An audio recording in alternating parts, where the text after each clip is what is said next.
Hello and welcome to YTV's special Harvard-Yale show. I'm Raleigh, Cavero. And I'm Georgiana Wagman, filling in for Madison, Alworth. Tonight, campus is alive with Harvard students visiting, and Yale is gearing up for the 130th playing of the game. This year's rendition will be head coach Tony Reno's first time leading the team against Harvard in the Yale Bowl since taking over the program in 2012. Reno has spent the last 2 seasons rebuilding the culture of Yale football. The Yale faithful hope that the changes he's making will guide the Bulldogs to their first win over Harvard since 2006. We go to Brita Yelm for more. Thanks, guys. In Reno's first year at the helm, the Yale Bulldogs limped into the game with 3 straight losses and a 2-7 record. Just 1 year later, his team is 5-4 overall and tied for 4th place in the Ivy League, despite injuries to several key players.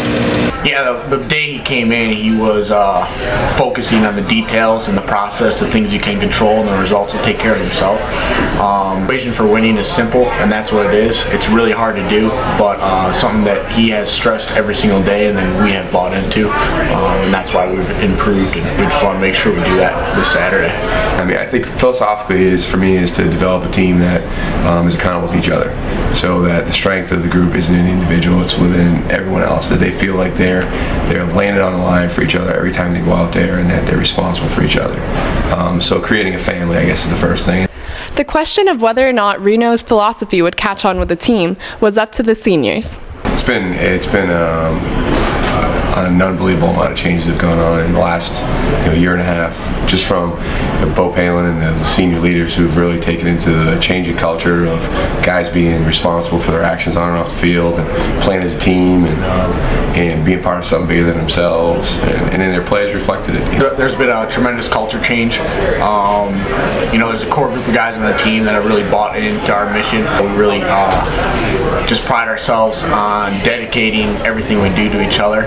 I haven't been a part of a team that has been so close. And then their play needs to be reflective of that, fast, and in football, physical and very aggressive, and then lastly, be able to handle adversity, because you're going to have it. So that's our main philosophy.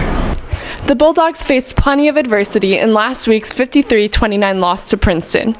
The players are hoping that the team mentality installed by Reno and the magnitude of the rivalry will help them bounce back strong this weekend. So much history and tradition, and in that game is really neat. I mean, it's really neat to coach in that game because it's such a great crowd, and it matters so much to both sides. There's no better thing to do than win a close football game. So, that's what we're trying to do, is win a football game, and being able to be a part of it is pretty extraordinary. We will have to wait until tomorrow to see if the changes made by Reno in the past 2 years have prepared his Yale team to win against Harvard for the first time since 2006. For YTV, this has been Brita Yelm and Caroline Pringle. Back to you. Thanks, Brita. Reno will be attempting to give Yale its 66th win over the Cantabs. But if tomorrow's game comes down to the final seconds, the most important Bulldog on the sidelines will probably not be Tony Reno.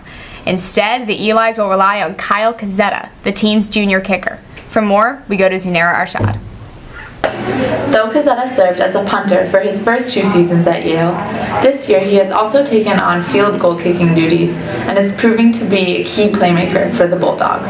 Been able to be a consistent kicker for us. He was just a punter. We asked him to be a field goal kicker this year, and he stepped up big time in that role as well. And I think the biggest thing is Kyle's bought into what we're doing as a whole program here. In the team's win against Brown on November 9th, Cos Etta was named Ivy League Special Teams Player of the Week for the 2nd time this year. He booted his 3rd 46-yard field goal of the season in that game, a distance that no other Ivy League kicker has reached even once. That 46-yard field goal a couple weeks ago was pretty impressive. We all were hoping it was going through, but we all knew it could go through with Kyle. I think it shows him contributing more to the team this year, and it helped us win in a big game, put us up by 10 at the half of that field goal, so it was a big point in the game, big momentum in a half. So I'm happy I could do it for the team. Cos Etta's prolific Ivy League kicking career has unsurprising origins. High school, I played soccer. Freshman year, I made the varsity soccer team and strictly did that. And then I was just working out with my dad one day, and we had football, and he asked me to kick a field goal. And I kicked the field goal from 40 yards, hit the crossbar, and he was like, we should try this. For the Bulldogs, Kyle's switch paid off. The New York native is 9th among Ivy Leaguers of any position in total scoring on the season, making him a key member of the Yale offense. Anytime you can get within, for Kyle, I think within 35 yards, he's pretty consistent hitting field goals. So 3 points when you can't necessarily get a touchdown is anytime you get points is a big deal. The role of a kicker is unlike any other on the team.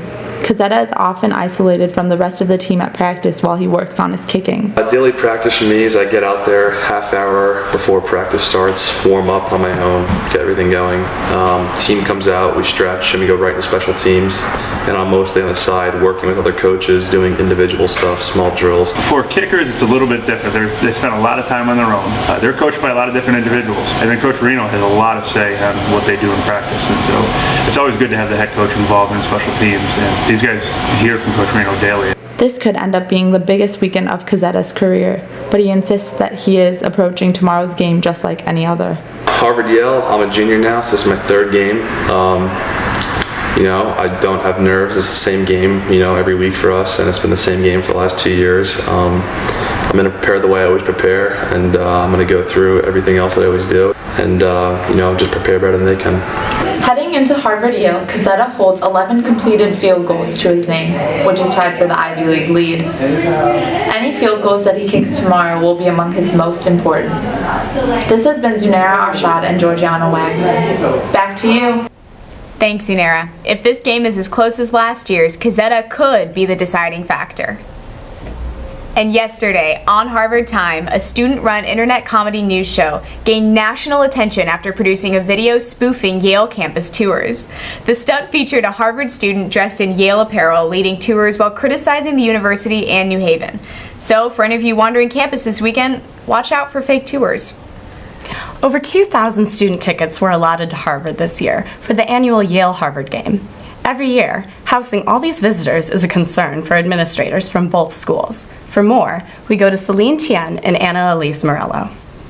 The Harvard-Yale game dates back to 1875 and is the second oldest rivalry in college football. Besides the football game and the festivities surrounding it, each year the influx of Harvard and Yale students bring the Yale residential colleges and Harvard houses together for a weekend. This year, Yale will welcome Harvard students on campus for the game.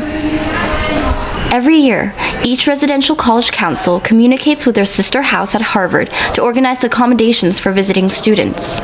So Master Brenzel here in Timothy Dwight College connected Mott Woolley, Timothy Dwight's college council, with the house council over at Leverett at Harvard. And we've been in communication due to the conversation that Master Brenzel helped to facilitate about numbers and about expectations and what will happen here at Yale for Harvard-Yale. Different colleges do it different ways, but we're going to house them here in the common rooms. We've got a big space. So I'm guessing we'll have about 40, and common rooms a big area. We can sort of move the furniture around. Because the game's location was at Harvard last year, Yaleys became acquainted with Harvard's housing system and campus. Last year, Calhoun students were allowed to stay in their sister college, Kirkland's, basement. Kind of strange to stay in the basement and weren't the best accommodations, but in general the whole weekend was made better because I decided to stay with my Calhoun friends, so I really got to know them, and it was a great bonding experience. I think Harvard students are a lot better off than we were. So we're housing Harvard students in our basements this year as they're renovated and they have normal heating and air conditioning units, and they're spacious with nice couches. But regardless of housing conditions, what both Harvard and Yale students really care about is what happens on the field come game time.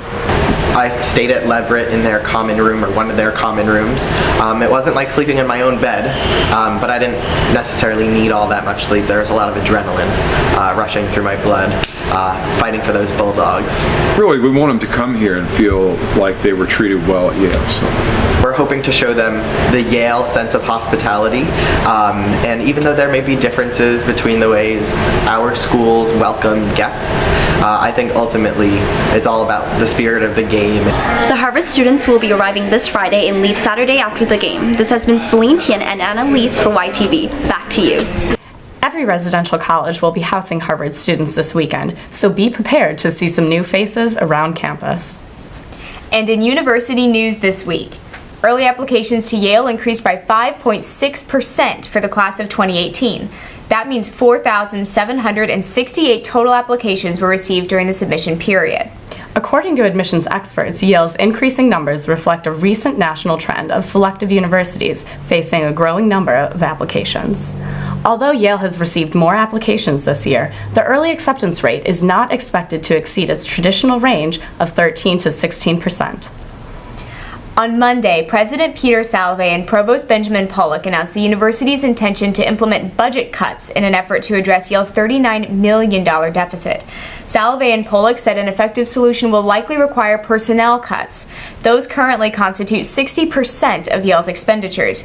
They also said that they will likely leave some administrative positions vacant rather than laying off current employees.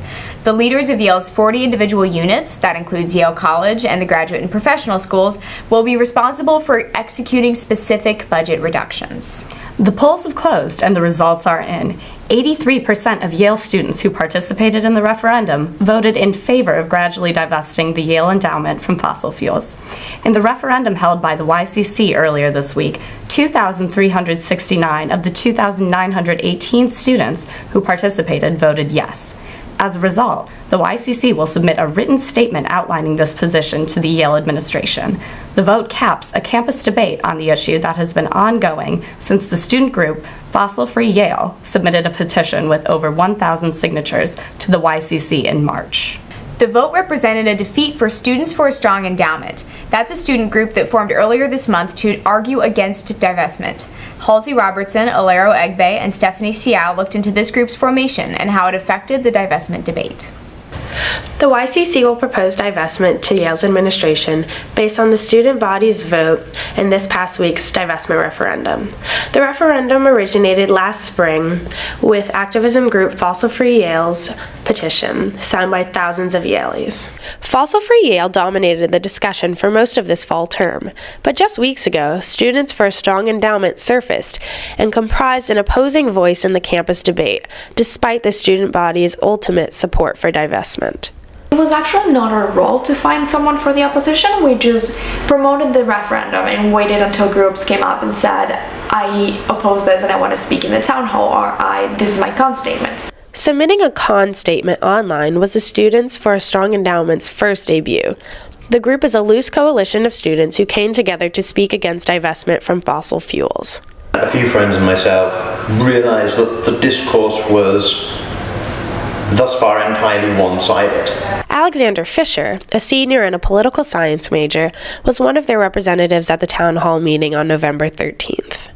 He was motivated to start this campaign to broaden the discussion on the proposal. It seems odd to focus exclusively on that issue, but were we to give all these other issues a hearing, you end up in a place where the endowment is rendered impotent. For them, Yale's overwhelmingly liberal political climate is not an obstacle to their goals. Is it a liberal campus? Yes. Does that mean that Yale routinely has to institutionally make liberal statements? Absolutely not. Some opponents of the divestment referendum have brought up is that there's some hypocrisy in that we're still using fossil fuels in our day-to-day lives. We've decided to really take on the systemic angle of massive industry that is continuing to follow a business model that is really dangerous to our planet and to people. It's a human rights issue too. The YCC does not have the authority to implement or enforce the outcome of the referendum. Instead, the referendum determines the YCC's proposal to the administration. We can explain our thoughts, explain what the student population is thinking.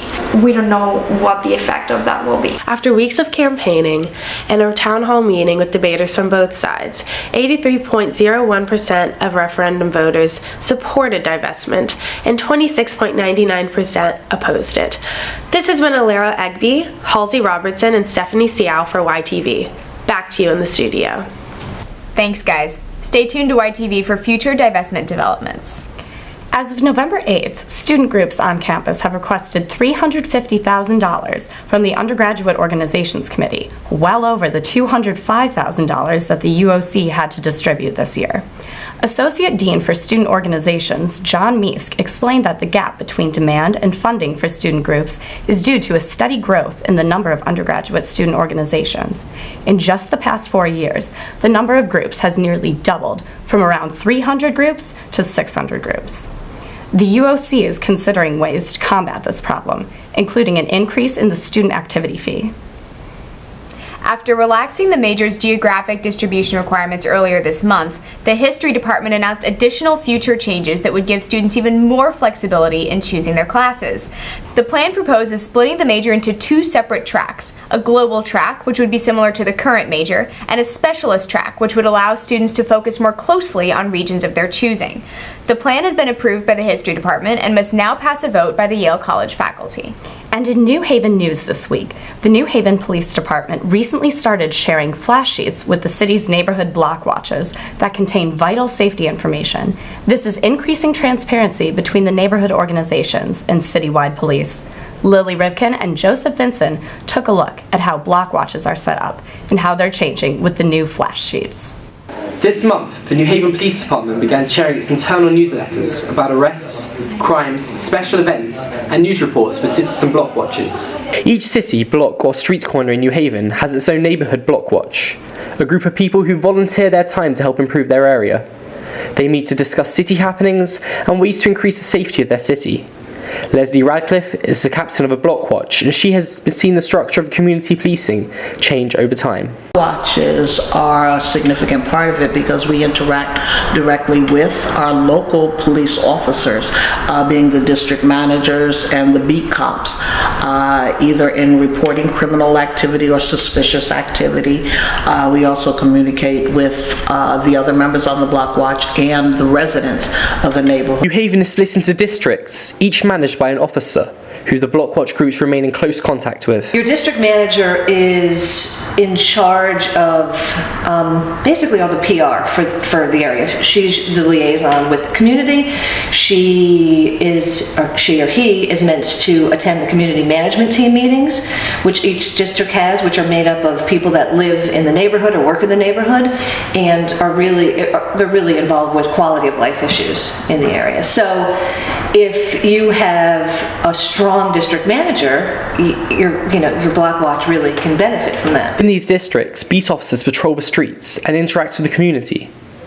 Now, there are walking beats, and I think, I know in our area there are different walking beats going through different housing projects, and that has been incredibly successful for community policing, and that's really great. I think each area, if you have a good district manager, knows how to work the community policing angle. Every day, the NHPD creates flash sheets. The sheet covers a broad range of topics, including notable arrests, crime data, special event dates, and news reports. These are now sent to the block watch groups to help with their discussions. I think this is my third go-around in, community policing and citywide block watches and that sort of thing. I think the difference this time around is that they have a competent coordinator in Savannah Smith, and she is actually doing the job. If there is even the slightest bit of involvement between the block watches and the police department, it will make a difference. Even if it's not noticeable in the decrease in activity, at least sharing that information, knowing that you have a direct line of communication with the police department, that does help to lend to that feeling of being safe. The new collaboration between the NHPD and its citizens has generated a new sense of safety and community. For YTV, this has been Joseph Vinson and Lily Rivkin. Back to you.